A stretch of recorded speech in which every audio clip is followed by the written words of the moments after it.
Hello everybody! Hi guys! Welcome back! It's me again!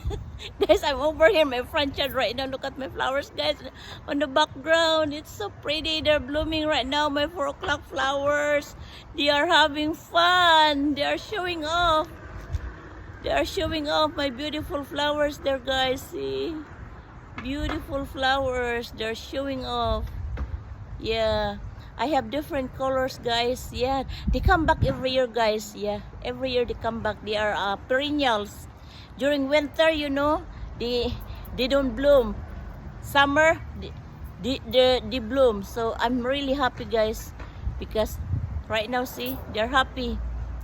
Happy flowers, and I'm a happy mommy too. Happy flowers, happy mommy. Yeah, so pretty.